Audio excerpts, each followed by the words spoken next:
I know who you are. You want to be seen as the one who knows, the one who speaks in rooms where others perform. Then learn this: clout is a currency that expires the instant you can't price the ending. The people you hope to impress will cheer your trick and abandon your aftermath. If you need to be admired, make them admire your consequences, not your press release.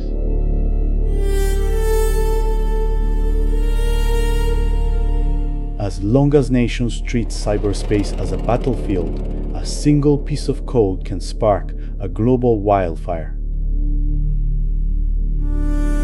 A quick win in cyber warfare can sow the seeds of long-term defeat. For the United States, the covert operation known as Stuxnet perfectly illustrates this paradox. President Barack Obama authorized this cyber weapon to quietly sabotage Iran's nuclear program. It worked. At first. But the malware didn't stand in the shadows. It has been taken away by the experts, went public, and changed the whole game forever. In this episode, I'll break down how a secret victory in cyberstorm became a public humiliation, exposing U.S. cyber capabilities and fueling an international cyber race. You'll see that how failing to plan all the way to the end turned a short-term success into a lasting bottleneck. This is Marcus Frex, and welcome to Switchborn.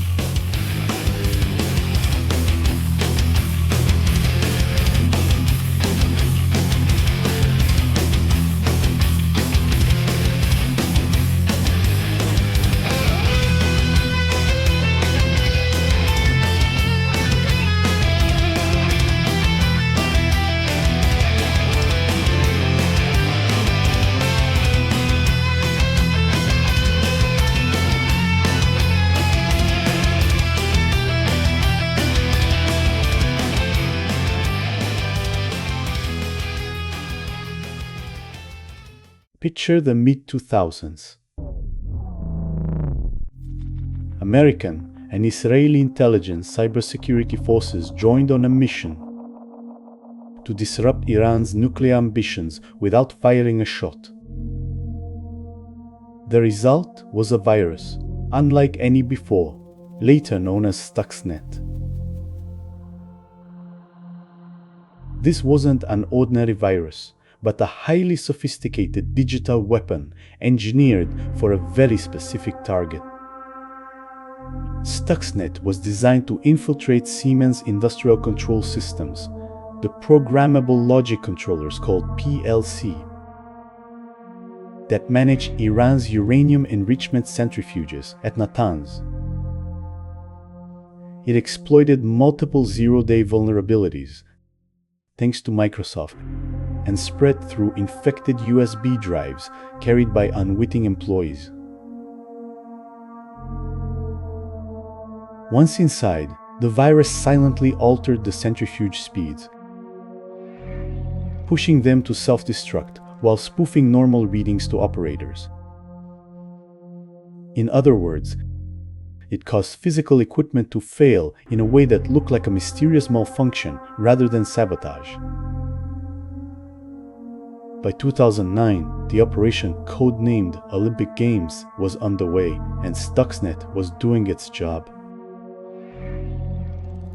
The United States even tested it on centrifuges identical to Iran's to ensure it would work. Sure enough, over 1,000 of Iran's centrifuges were damaged or destroyed, significantly setting back their enrichment timeline. It seemed to be a clean, successful strike. The plan had actually begun under President George W. Bush, but it escalated under President Obama's watch. Early in his term, despite warnings from some advisors about the risks, Obama decided to press forward with Stuxnet.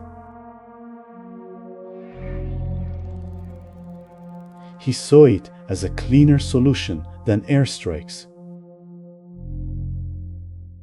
a way to stall Iran's nuclear program without spilling blood. The cyber attack continued in secret, and for a while it looked like a flawless victory. But then, the situation unraveled. Around 2010, cybersecurity experts started discovering the virus on computers outside of Iran. In places like India, Indonesia, and even the United States itself. Stuxnet spread beyond its intended target, hopping across networks worldwide and blowing its cover. Analysts realized that it wasn't some criminal virus, it was a state-developed cyber weapon. The very features that made Stuxnet powerful had also made it uncontrollable once released. The things that Obama thought he owns was starting to end up owning him. The U.S. government never have and will officially acknowledge it. But the secret was out. By mid-2112, major newspapers exposed Stuxnet as a joint U.S. Israeli operation and revealed that President Obama had overseen it. The covert operation was now front-page news, a bombshell revelation. Washington scrambled to contain the damage. Investigations began to find the leaker, and one of Obama's own generals fell under suspicion. The diplomatic fallout was immediate. Exactly the scenario the planners had feared. Let's examine President Obama's decision here, because it highlights a critical oversight. Being good at impressing people and having oratory skills does not mean to be a good decision maker. Publicly, Obama often championed a free and open internet and warned other nations against cyber attacks. Yet privately, he authorized one of the most sophisticated cyber attacks ever. The contradiction was glaring. It was a short-sighted decision on his part. The operations architects, for all called technical genius, failed to fully consider the endgame. They figured out how to make Stuxnet work, but few asked the next big question. What if this thing gets loose and the world finds out? What will happen after the successful hit? Those what-ifs came true and the fallout was serious. Once Stuxnet came to light, it was like opening Pandora's box. Instead of deterring Iran, the attack ended up educating the world. Its code and tactics became public knowledge, essentially handing adversaries a blueprint. Nations like China and Russia quickly ramped up their own cyber programs after seeing what was possible. And Iran, furious at being the target, struck back. Later, in 2012, a virus called Shamoon wiped out data on tens of thousands of Saudi Aramco computers, an act widely seen as Iran's revenge.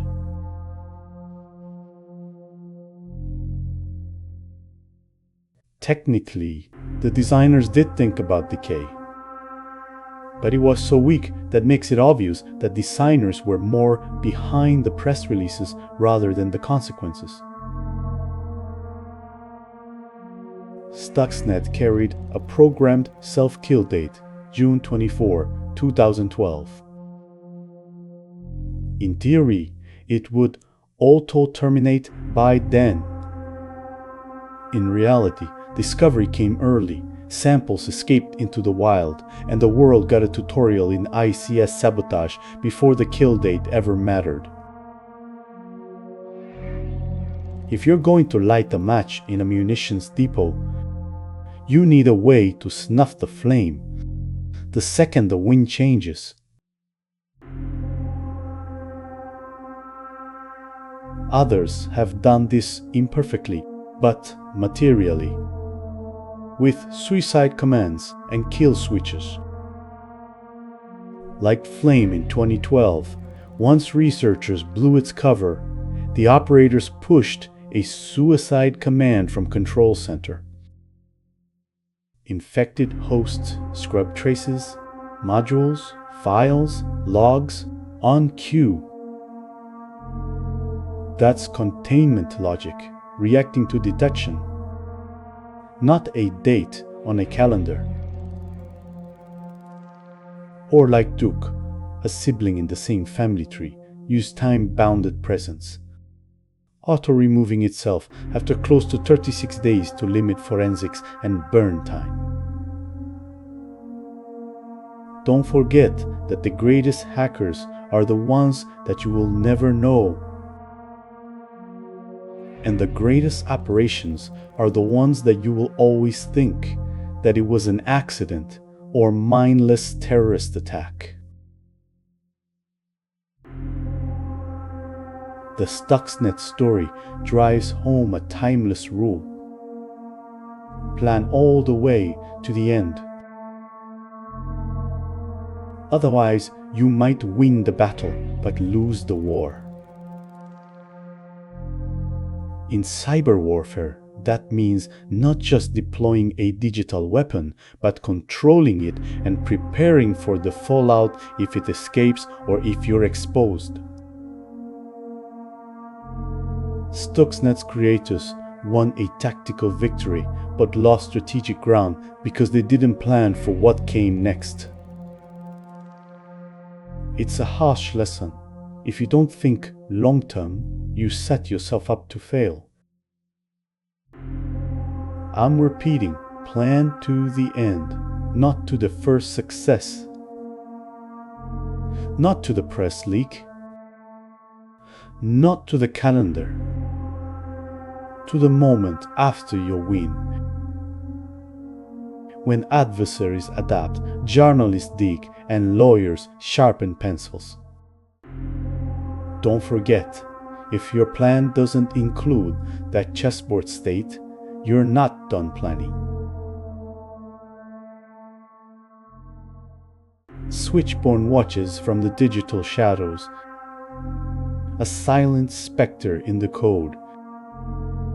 It whispers to the legends and legendiums, calls the afterburners and the stratometry lies.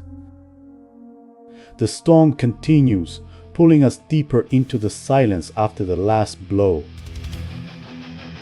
where true power lies not in the first glimpse, but in what comes after.